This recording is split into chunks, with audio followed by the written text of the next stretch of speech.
ये कैसा इनका गठबंधन है। No mission, no vision, only confusion, only contradiction. कभी ममता दीदी कहती है मैं आउटसाइड से सपोर्ट करूंगी जब राहुल गांधी का नाम प्रधानमंत्री के लिए आगे किया जाता है, तो कभी अधीर रंजन चौधरी कहते हैं कि ममता दीदी गद्दार है, उनका भरोसा नहीं किया जा सकता है, भाग जाएंगी वो गठबंधन छोड़ के। तो खड़गे जी जब अधीर रंजन जी को डांट लगाते हैं तो अगले दिन खड़गे जी के ही पोस्टर पर काली पोत दी जाती है। इसका मतलब साफ है कि कांग्रेस भी टुकड़े टुकड़ों में है और इंडिया अलायंस तो खैर टुकड़े टुकड़ों में है ही।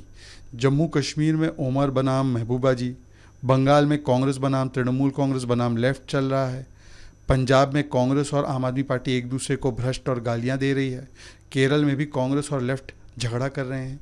तो ये अलग अलग जगहों पर कुश्ती करते हैं और दिल्ली में आकर दोस्ती का ढोंग करते हैं। इसी से साफ है कि इनके गठबंधन में मिशन नहीं, विशन नहीं, केवल कन्फ्यूजन। कांग्रेस के इतिहास में इतने पाप लिखे हुए हैं। जब संविधान बना था तब उसकी आत्मा, मतलब कि संविधान की ओरिजिनल कॉपी में जो प्रभु श्री राम, प्रभु श्री कृष्ण, शिवाजी, छत्रपति शिवाजी महाराज की तस्वीर, हमारे सिख गुरुओं की तस्वीरें और भारत की संस्कृति और इतिहास की जो भी तस्वीरें थी, जो संविधान सभा ने उसमें डालने का काम किया था, कांग्रेस ने उन सारी तस्वीरों को, मतलब कि भारत की संस्कृति, भारत के इतिहास और संविधान की आत्मा पर चोट किया। और वही कांग्रेस पार्टी ने बोलने की आज़ादी पर कुठाराघात करते हुए संविधान के शरीर पर पहला जख्म, जब उन्होंने उस पर अंकुश डालने का काम नेहरू जी ने किया। उनकी बेटी इंदिरा जी ने तो इमरजेंसी लाकर संविधान का कत्ल किया। उसके बाद राजीव गांधी जी ने मीडिया विरोधी कानून लाकर ये प्रयास जारी रखा।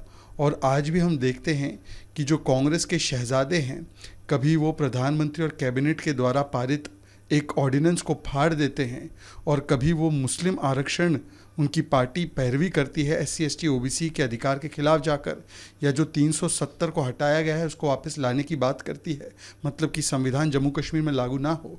तो संविधान के शरीर और आत्मा और उसके निर्माता बाबा साहब आम्बेडकर जी पर भी सबसे बड़ा हमला अगर किसी ने किया है तो वो केवल और केवल कांग्रेस ने किया है। कांग्रेस को सबसे बड़ी समस्या यही है कि किस प्रकार से एक चाय वाले का बेटा, OBC समाज से आने वाले प्रधानमंत्री, एक नहीं दो नहीं अब तीसरी बार भी प्रधानमंत्री बनने जा रहे हैं जनता के आशीर्वाद से।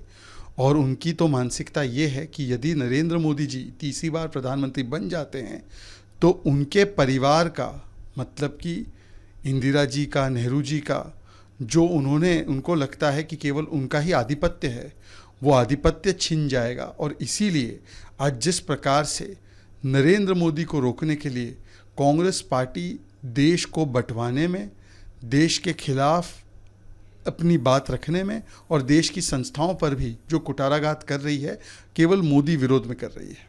देखिए, सवाल सिर्फ इतना है कि आम आदमी पार्टी चाहे कितना ड्रामा और डाइवर्जन कर ले, सवाल ये है कि अरविंद केजरीवाल चुप क्यों हैं।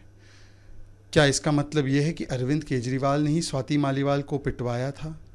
क्या इसका मतलब ये है कि इसीलिए वो एक गुंडे को अपने शोषण शीश महल में शरण दे रहे थे जहां से विभव कुमार गिरफ्तार हुआ? क्या ये साफ नहीं है कि विभव कुमार के साथ मिलकर आम आदमी पार्टी की टीम मुख्यमंत्री के घर में सबूत नष्ट करने का प्रयास कर रही थी, क्योंकि CCTV फुटेज डिलीटेड मिला, फ़ोन भी फॉर्मेटेड मिला, ये कोर्ट ने भी कहा है और रिमांड देते वक्त। आज सवाल सिर्फ इतना है कि एक महिला राज्यसभा सांसद वो पिटती हैं मुख्यमंत्री के निवास पर, उसकी पुष्टि आम आदमी पार्टी के दूसरे राज्यसभा सांसद संजय सिंह करते हैं, पर पहले चीरहरण करते हैं और अब चरित्रहरण पर जो उतर आए हैं आम आदमी पार्टी के लोग। इसका संदेश साफ है कि अरविंद केजरीवाल खुद इस हमले के पीछे थे, इसलिए ना वो सवालों का जवाब दे रहे हैं और इसलिए वो विभव कुमार को भी संरक्षण दे रहे हैं, क्योंकि विभव कुमार के पास उनके कई सारे रहस्य और राज मालूम होते हैं। परंतु इंडिया अलायंस इस पूरे मसले में जब एक महिला के साथ विक्टिम शेमिंग हो रही है तो महिला के साथ नहीं खड़े हैं, वो खड़े हैं केवल और केवल अपनी राजनीति के साथ, अरविंद केजरीवाल के साथ, जो धरना प्रदर्शन करते हैं एक ऐसे अपराधी के लिए। सोचिए, आम आदमी पार्टी का सियासी धर्मांतरण कि निर्भया के आंदोलन से जन्मी हुई पार्टी आज उस व्यक्ति के लिए प्रदर्शन करने पर उतर आई है जो महिला के साथ अभद्रता करते हैं।